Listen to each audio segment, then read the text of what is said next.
नमस्कार। हिंदू धर्म में एकादशी का बहुत महत्व होता है। हर माह में 2 बार एकादशी पड़ती है, एक कृष्ण पक्ष में और एक शुक्ल पक्ष में। साल में कुल 24 एकादशी पड़ती है। एकादशी का पावन दिन भगवान विष्णु को समर्पित होता है।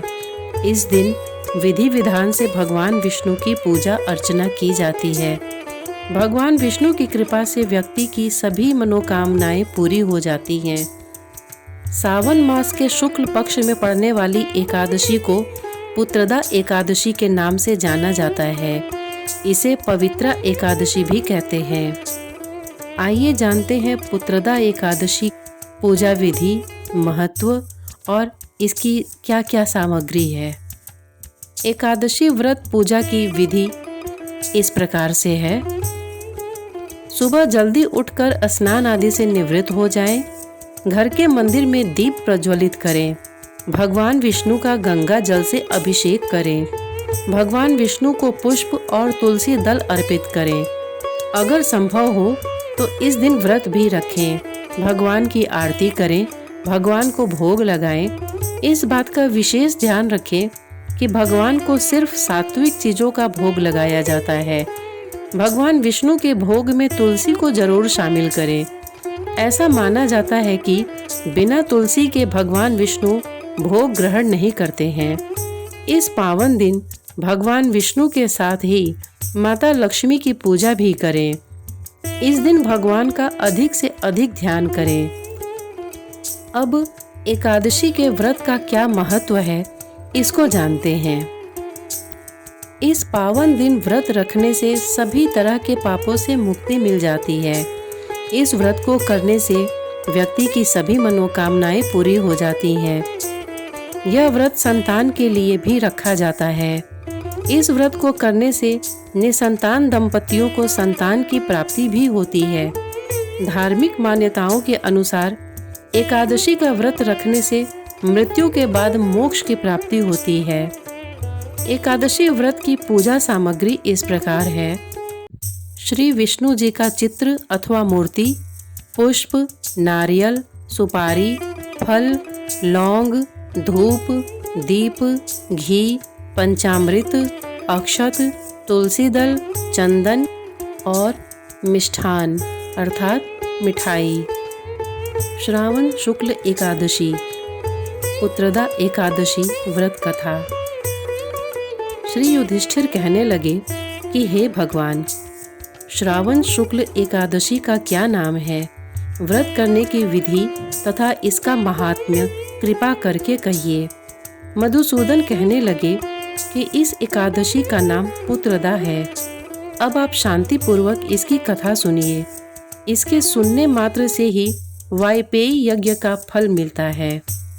द्वापर युग के आरंभ में महिष्मती नाम की एक नगरी थी, जिसमें महिजीत नाम का राजा राज्य करता था। लेकिन पुत्रहीन होने के कारण राजा को राज्य सुखदायक नहीं लगता था। राजा का मानना था कि जिसके संतान न हो उसके लिए यह लोक और परलोक दोनों ही दुखदायक होते हैं। पुत्र प्राप्ति के लिए राजा ने अनेक उपाय किए, परंतु राजा को पुत्र की प्राप्ति नहीं हुई। वृद्धावस्था आती देख राजा ने प्रजा के प्रतिनिधियों को बुलाया और कहा, हे प्रजाजनों, मेरे खजाने में अन्याय से उपार्जन किया हुआ धन नहीं है और न तो मैंने कभी देवताओं तथा ब्राह्मणों का धन छीना है। किसी दूसरे की धरोहर भी मैंने नहीं ली। प्रजा को पुत्र के समान पालता रहा। मैं अपराधियों को पुत्र तथा बांधवों की तरह दंड देता रहा। कभी किसी से घृणा नहीं की, सबको समान माना है। सज्जनों की सदा पूजा करता हूँ। इस प्रकार धर्मयुक्त राज्य करते हुए भी मेरे पुत्र नहीं है, सो मैं अत्यंत दुखी हूँ। इसका क्या कारण है?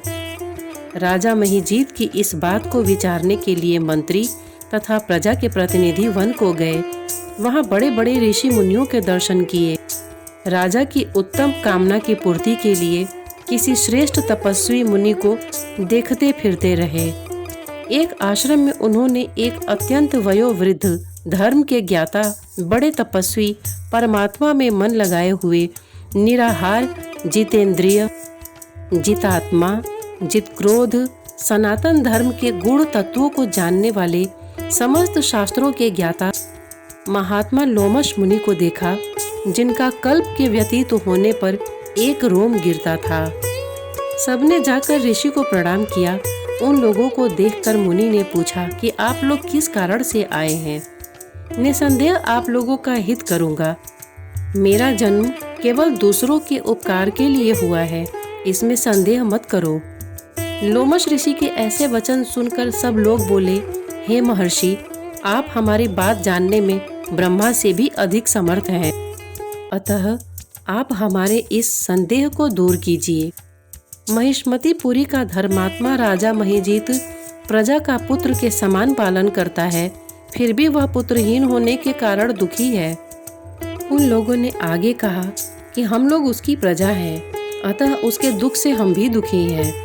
आपके दर्शन से हमें पूर्ण विश्वास है कि हमारा यह संकट अवश्य दूर हो जाएगा, क्योंकि महान पुरुषों के दर्शन मात्र से अनेक कष्ट दूर हो जाते हैं। अब आप कृपा करके राजा के पुत्र होने का उपाय बतलाएं। यह वार्ता सुनकर ऋषि ने थोड़ी देर के लिए नेत्र बंद किए और राजा के पूर्व जन्म का वृतांत जानकर कहने लगे कि यह राजा पूर्व जन्म में एक निर्धन वैश्य था। निर्धन होने के कारण इसने कई बुरे कर्म किए थे। यह एक गांव से दूसरे गांव व्यापार करने जाया करता था। एक समय ज्येष्ठ मास के शुक्ल पक्ष के द्वादशी के दिन मध्याह्न के समय, जबकि वह 2 दिन से भूखा प्यासा था, एक जलाशय पर जल पीने गया। उसी स्थान पर एक तत्काल की ब्याई हुई प्यासी गौ जल पी रही थी। राजा ने उस प्यासी गाय को जल पीते हुए हटा दिया और स्वयं जल पीने लगा। इसीलिए राजा को यह दुख सहना पड़ा। एकादशी के दिन भूखा रहने से वह राजा हुआ और प्यासी गौ को जल पीते हुए हटाने के कारण पुत्र वियोग का दुख सहना पड़ रहा है। ऐसा सुनकर सब लोग कहने लगे कि हे ऋषि, शास्त्रों में पापों का प्रायश्चित भी लिखा है, अतः जिस प्रकार राजा का यह पाप नष्ट हो जाए, आप ऐसा उपाय बताइए। लोमश मुनि कहने लगे कि श्रावण शुक्ल पक्ष की एकादशी को, जिसे पुत्रता एकादशी भी कहते हैं, तुम सब लोग व्रत करो और रात्रि को जागरण करो, तो इससे राजा का यह पूर्व जन्म का पाप अवश्य नष्ट हो जाएगा। साथ ही राजा को पुत्र की अवश्य प्राप्ति होगी। लोमश ऋषि के ऐसे वचन सुनकर मंत्रियों सहित सारी प्रजा नगर को लौट आई और जब श्रावण शुक्ल एकादशी आई तो ऋषि की आज्ञानुसार सबने पुत्रदा एकादशी का व्रत और जागरण किया। इसके पश्चात द्वादशी के दिन इसके पुण्य का फल राजा को दिया गया। उस पुण्य के प्रभाव से रानी ने गर्भ धारण किया और प्रसव काल समाप्त होने पर उसके एक बड़ा तेजस्वी पुत्र उत्पन्न हुआ। इसलिए हे राजन, इस श्रावण शुक्ल एकादशी का नाम पुत्रदा पड़ा।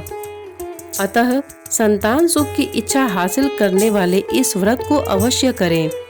इसके महात्म्य को सुनने से मनुष्य सब पापों से मुक्त हो जाता है और इस लोक में संतान सुख भोगकर परलोक में स्वर्ग को प्राप्त होता है। इतने धैर्य से इस कथा को सुनने के लिए आपने अपना बहुमूल्य समय दिया। इसके लिए आपका बहुत बहुत धन्यवाद। नमस्कार।